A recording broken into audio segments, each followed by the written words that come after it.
Is it Sally? Is it the demon Are you playing a little trick on who us? presents as Sally? No se sabe cuándo, pero en algún punto de Kansas, el Dr. Charles Finney, una noche, escuchó a alguien llamando a su puerta. Al abrirla, se encontró con una mujer cargando a su hija de 6 años.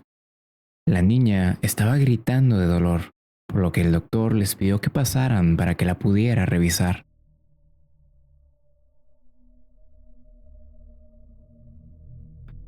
Supuestamente su apéndice estaba a punto de reventar, así que el doctor decidió operarla de emergencia.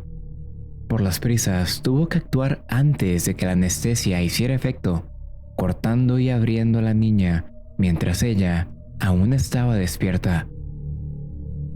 Y a pesar de todo lo que tuvo que aguantar, lamentablemente murió.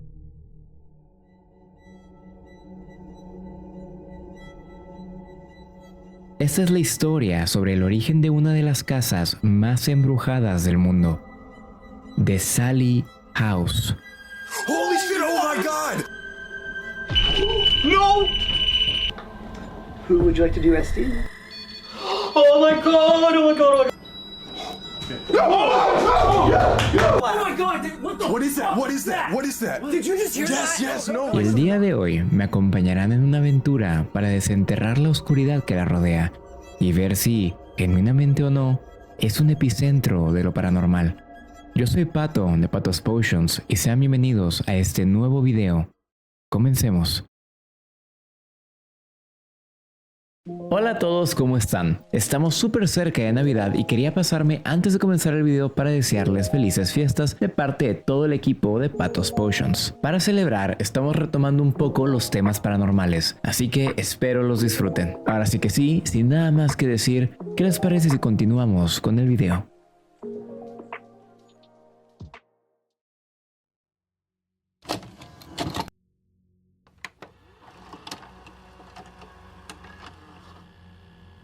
From the outside, it just looks like a plain white home. But inside the Sallie house, there's definitely a creepy vibe that lives up to its reputation. Nuestra historia nos lleva a Atchison, un pueblo pequeño a orillas del río Missouri.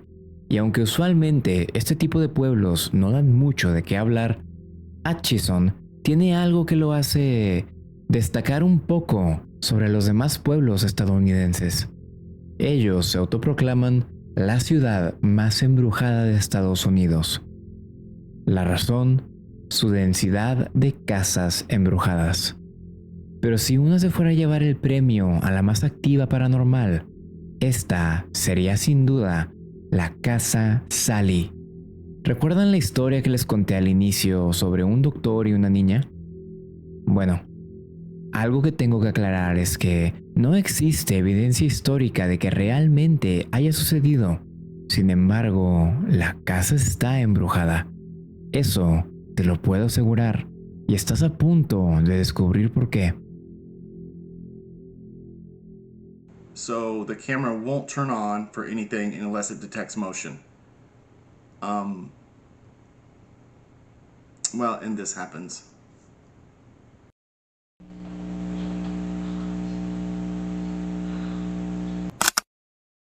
La verdadera fama de la Casa Sallie no llegó sino hasta los años 90.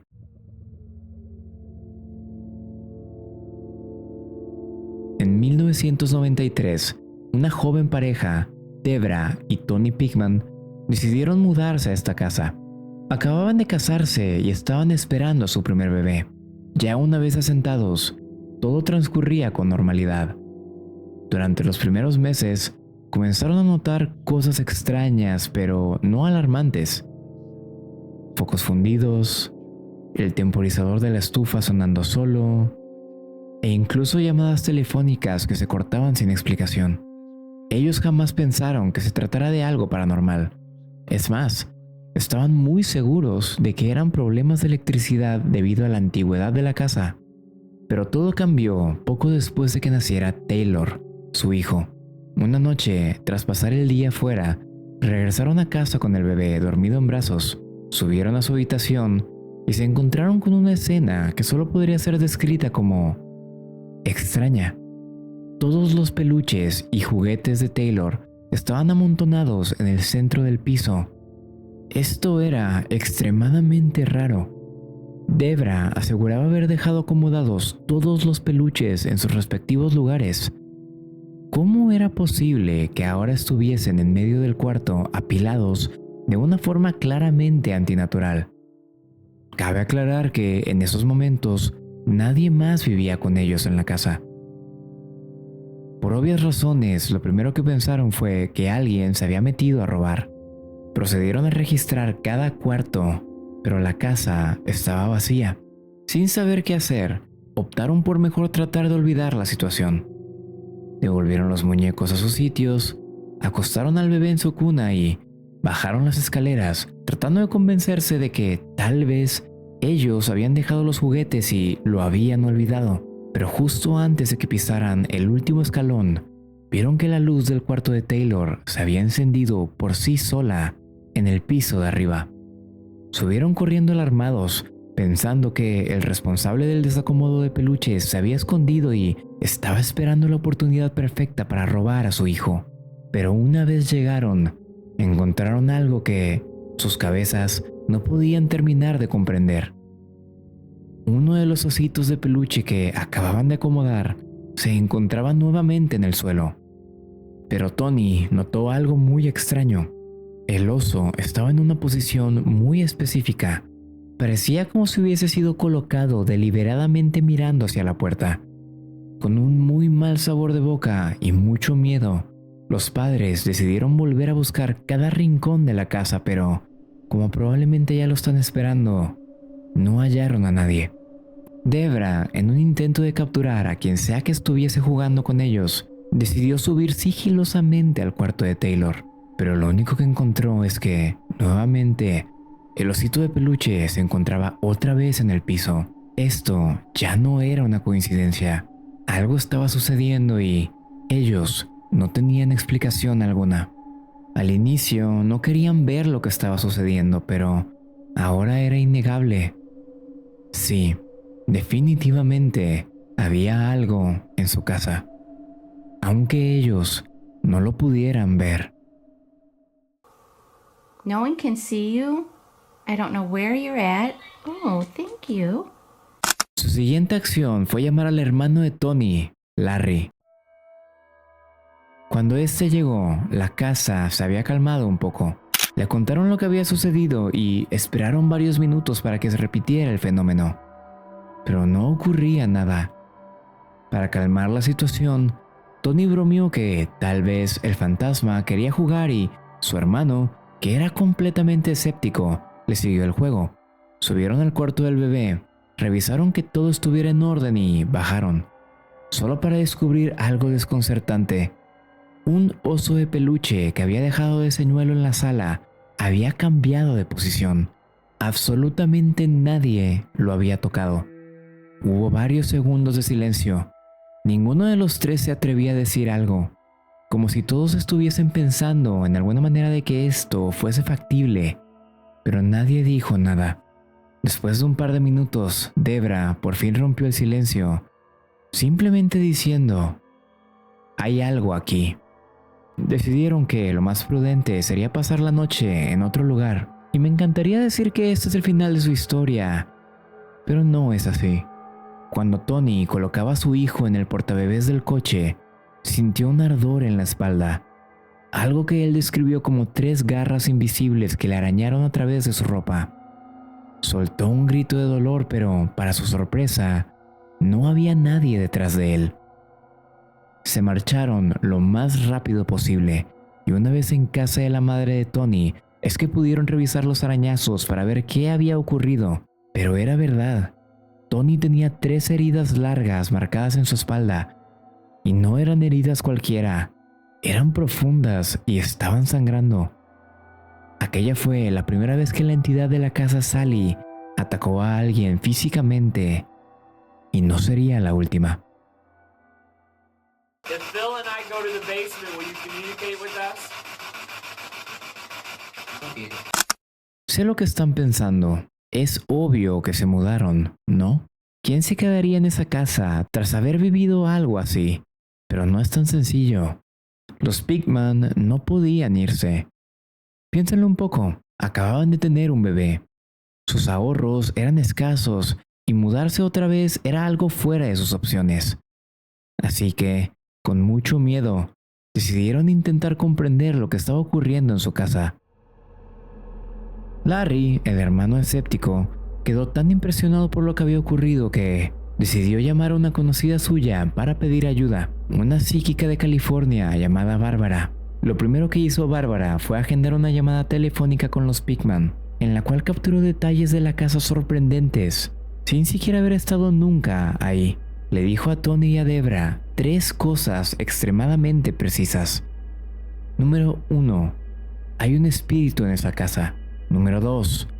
Es una niña pequeña de entre 5 a 7 años. Y número 3. Se llama Sally. La revelación dejó confundidos a todos. El nombre Sally no significaba nada para ellos, hasta que lo recordaron. No fue más que un vago pensamiento, pero Debra recordó que la anterior inquilina de la casa le había contado que sus hijos pequeños solían hablar con una niña imaginaria llamada Sally. De hecho, resulta que Sally era un tema sensible para aquella madre, ya que sus hijos siempre hacían travesuras como dejar los juguetes desacomodados, apagar y prender las luces y hacer ruido a altas horas de la noche, todo para que cuando se les confrontara por ello, culparan a su amiga imaginaria. Todo embonaba perfecto. Aunque llevaban muy poco tiempo viviendo en la casa, se dieron cuenta de que estaban experimentando los mismos fenómenos, solo que no era ninguna amiga imaginaria. Se trataba de una entidad de verdad, el espíritu de una niña pequeña que disfrutaba recibir atención. Pero, ¿cuáles eran sus verdaderas intenciones? Bárbara viajó a Kansas para ayudarlos en persona. Tras recorrer la casa con calma, Bárbara confirmó lo que había dicho. Sally estaba ahí, pero era un espíritu infantil inocente. Les aseguró que no quería hacerles daño. Cuando Tony mencionó los rasguños, ella afirmó que quizás había sido un accidente, producto del miedo o la ansiedad de la niña al ver que ellos huían de ella. Bárbara también mencionó que Sally tenía cierto temor hacia los hombres, quizás por algún abuso sufrido en vida, pero nuevamente insistió en que era buena y solo buscaba atención.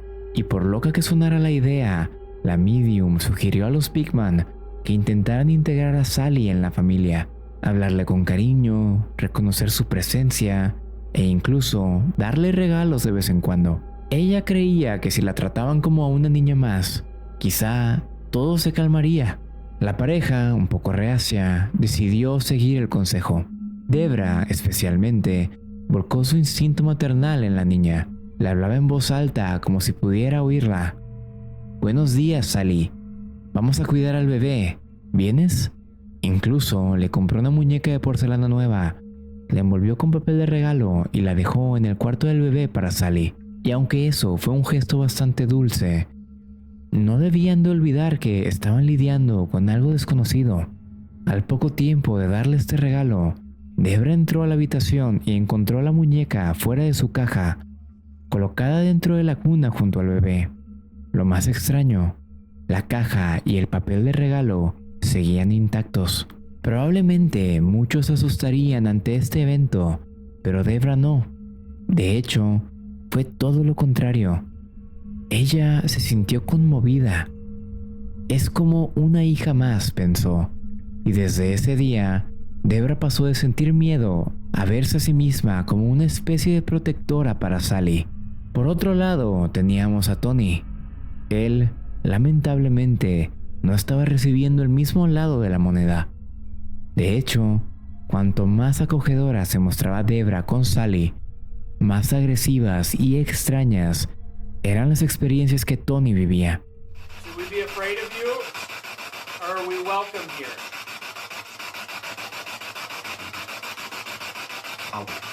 Por las noches, cuando Debra y el bebé dormían, Tony permanecía despierto en la oscuridad, escuchando susurros. Al principio eran incomprensibles, pero con el tiempo se volvían más y más claros.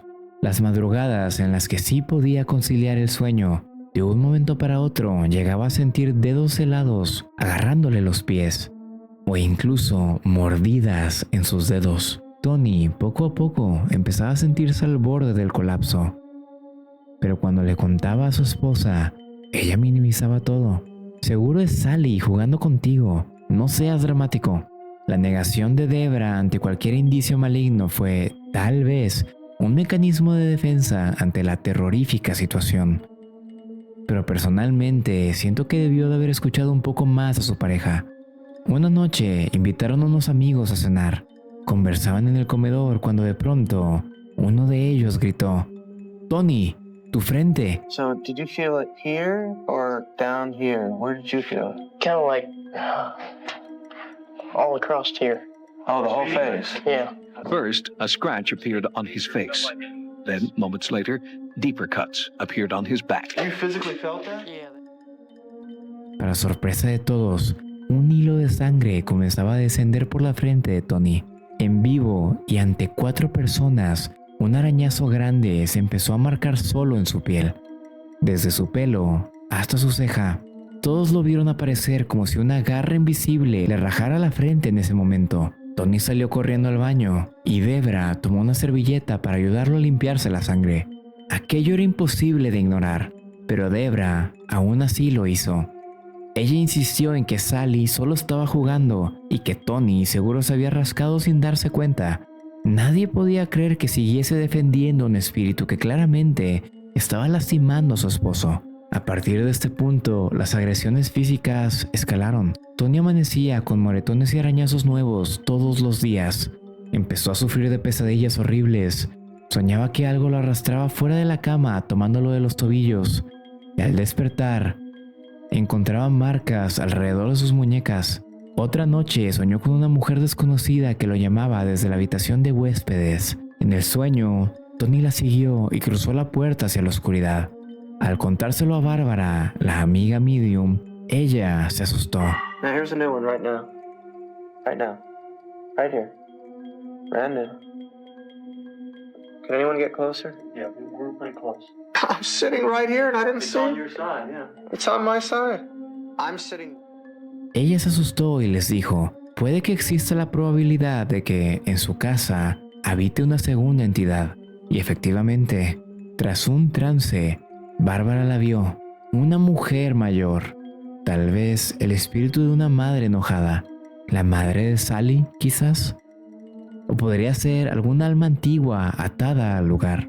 Bárbara, aún así, no sintió maldad en este espíritu, pero sí un sentido de autoridad, y muy probablemente era la figura detrás de la violencia que Tony estaba experimentando, pero cada día era peor para él.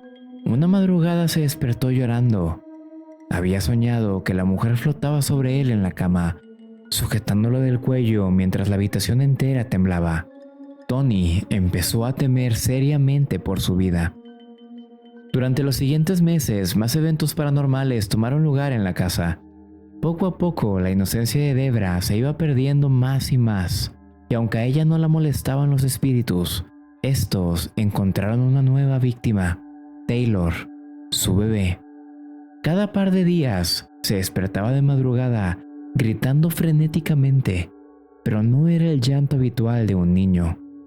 Según Debra, era un alarido de pánico, algo que claramente indicaba que estaba en peligro. En una ocasión, Debra acudió al cuarto al oírlo llorar y vio que uno de los juguetes de la cuna se activó solo, emitiendo un ruido estático bastante perturbador, y era tan agudo que incluso le lastimó los oídos. Ese tipo de cosas eran difíciles de atribuir a bromas, especialmente porque ocurrían cerca del bebé. Debra empezó a sentir un miedo distinto, el miedo de una madre. Al mismo tiempo, otra serie de eventos preocupantes fueron los incendios. La pareja solía encender velas en casa, y en varias ocasiones, estas se prendían misteriosamente solas, aun cuando ella recordaba haberlas apagado. Al principio culpaban a Sally. «Sally, eso no se hace. Puedes quemar la casa, cariño. Por favor, no juegues con fuego». Pero lejos de parar, el fuego comenzó a aparecer en distintos lugares. Una lámpara de aceite antigua se prendió sin causa aparente. Incluso, uno de los peluches de Taylor apareció completamente carbonizado en su cuna tras un descuido. Los incidentes estaban siendo cada vez más peligrosos y los Pigman vivían ahora con el constante terror de que su hogar pudiera incendiarse en cualquier momento. La reputación de la casa Sally empezó a esparcirse más allá del círculo familiar. Los relatos de los Pigman llegaron a oídos de la comunidad paranormal, y no pasó mucho tiempo antes de que un popular programa de televisión llamado Sightings se interesara en el caso. Well, one of the things I was intrigued by were the bears that were found in the middle of the room. And they went out of the room and they put the bears back. They came back and one bear was found in the middle of the room. Tony, sintiéndose un poco acorralado y sin saber a quién acudir, aceptó que el equipo de Sightings entrara a la casa a investigar, esperando que profesionales pudieran ayudarles o, al menos, documentar aquello para que otros le creyeran. El día en el que el show de TV montó sus cámaras en la sala, los fenómenos no pararon. De hecho, en cuestión de minutos de haber comenzado a grabar, Tony fue atacado frente a todos. Los camarógrafos captaron arañazos formándose en el abdomen de Tony en tiempo real. Pero esto no era todo, sino que una vez se acercaron a revisar la herida, notaron que el rasguño había formado dos letras, MC. Después de un poco de pensar, alguien señaló que esas probablemente eran las iniciales de Michael C. Finney, el primer dueño de la casa que murió ahí en 1872. Aquella noche, el equipo televisivo documentó 11 ataques distintos a Tony, uno tras otro. Los especialistas, parapsicólogos con decenas de años de experiencia, quedaron desconcertados. Nunca habían visto un caso tan violento en vivo. This seems a little more frightening and something that we should be a little more cautious about in terms of studying the phenomena. Después de esa emisión, la Casa de la Fama explotó. Otros grupos de investigación paranormal acudieron en los años siguientes. Travel Channel, Discovery Channel, Sci-Fi y A&E son solo unos cuantos de los que fueron a documentar los eventos ocurridos en la casa. Cada grupo experimentó distintas anomalías, cámaras y grabadoras que dejaban de funcionar, objetos que cambiaban de lugar solos, sensaciones de presencias tocándolos y puntos extremadamente fríos que se manifestaban en habitaciones al azar. Sin embargo, nada de esto lograba convencer plenamente a Debra de abandonar la casa. Incluso tras ver a su esposo sangrar en televisión, ella seguía buscando explicaciones benignas. Llegó a pedirle al equipo de Sightings que, por favor, no se llevasen a Sally, creyendo que quizá podrían liberarla. Esta actitud estaba empezando a cansar a Tony. Ambos estaban exhaustos y discutían cada vez más, hasta que finalmente accedieron a que un medium profesional realizara un ritual de purga, pero durante esto, Tony fue brutalmente atacado de nuevo. Terminó con 8 arañazos profundos en el torso, los peores hasta la fecha, y aunque sus intenciones eran buenas, todo empeoró tras el intento de liberación. Tony comenzó a sufrir lagunas de memoria, episodios en los que no recordaba sus propias acciones, y en uno de esos apagones encontró un cuchillo ensangrentado en su mano y el cuerpo sin vida de un gato callejero a sus pies. Él lo había matado, pero no tenía recuerdo consciente de haberlo hecho. Es como si algo hubiera tomado el control de él por un momento. Cuando recobró el sentido y comprendió la atrocidad que había hecho, soltó el cuchillo y escuchó como claramente una voz en su cabeza le decía: ahora hazlo con ella, mátala. Tony rompió a llorar. Decidió enfrentar a Debra con la cruda realidad: si nos quedamos aquí, voy a morir, o peor, te voy a lastimar. Debra despertó de su negación en ese instante, viendo el estado lamentable de su marido. Esa misma noche decidieron marcharse definitivamente. En menos de 2 semanas, empacaron lo esencial y abandonaron la casa Sally en 1994, jurando nunca volver. Mm.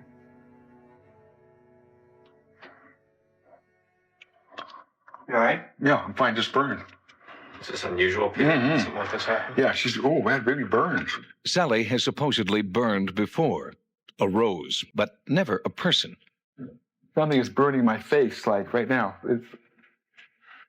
Peter James was visibly shaken by the painful encounter.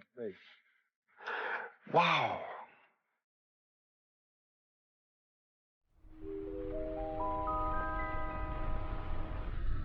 Los Pigman sobrevivieron para contar su historia, pero la pregunta permanece: ¿qué era real y qué fue ilusión en este caso? La Casa Sally se ha convertido en un destino famoso para cazafantasmas, y hasta el día de hoy se reportan fenómenos ahí. Después de los Pigman, hubo algunos cuantos huéspedes que también alegaron percibir cosas extrañas, aunque nada tan violento. Rápidamente, la propiedad dejó de ser una casa para convertirse en una atracción turística. Se organizan recorridos diurnos y noches de estancia para valientes. Para los que se quedan, hay reglas. No se permite hacer rituales de limpieza, ni usar la ouija, ni siquiera dormir en las camas. Al final del día, la Casa Sally sigue envuelta en una especie de niebla misteriosa. Ni la ciencia ni lo espiritual han podido explicar con exactitud lo que ocurre ahí dentro. La administradora de tours locales, Andrea Clemens, admite que siempre me da dolor de cabeza al entrar y siento la garganta cerrada. Este tipo de reacciones es lo que la hacen, a el día de hoy, uno de los contendientes más fuertes para el título de la casa más embrujada de todo Estados Unidos. Como creyente de lo paranormal, me emociona la idea de un lugar tan activo, pero al mismo tiempo me hace sentir mal su historia. Los Pigman definitivamente pasaron por muchas cosas traumáticas y no me gustaría estar en sus zapatos, por lo que me pensaría dos veces el quedarme en este lugar. Pero, ¿qué hay de ti? ¿Te atreverías a pasar una noche en la Casa Sally? Esto fue todo por el video de hoy y me gustaría concluir no sin antes agradecer a todos los miembros del canal que hacen estos videos posibles. Como les digo en todos los videos, Patos Potions es un proyecto extremadamente difícil a nivel investigación, narración y edición. Ahorita estamos en un periodo de transición, por lo que el canal no está rindiendo como antes. Es por eso que todos ustedes apoyan un montón al estar dando un poco extra, convirtiéndose en miembros del canal. Tienen mi gratitud eterna. Aún así, si te gustaría apoyar de otra manera, no te olvides de que me haces un gran favor compartiendo este video con tus amigos, dándole like y suscribiéndote si no lo has hecho. Coméntame qué opinas sobre este caso. ¿Será real? ¿Será un caso de histeria colectiva? ¿O simplemente dos personas que no estaban bien de su cabeza? Concluyo el video no sin antes recordarles que tengo otros 3 canales por si gustan revisarlos. En uno reacciono a chismes y noticias y hago dinámicas con mis seguidores, Pato RMZ. En otro juego exclusivamente videojuegos de terror, Patos Games. Y en el último subo todas mis transmisiones de Twitch sin ninguna especie de corte, Patos Bots. Hablando de Twitch, hago streams ahí lunes, miércoles y jueves de 4 a 6 y los domingos de 8 a 10. Todo hora México. No olvides pasarte y decirme que vienes de Patos Potions para darte una gran bienvenida. Por último, también les recuerdo que tengo un podcast llamado Miércoles de Terapia en el que ustedes me cuentan sus problemas y yo les doy un consejo desde el fondo de mi corazón. Todos los links van a estar abajo en la caja de descripción. Y ahora sí que sí, me retiro, no sin nuevamente agradecerles por llegar al final del video y nos vemos la siguiente semana con el siguiente. Hasta la próxima y chao chao.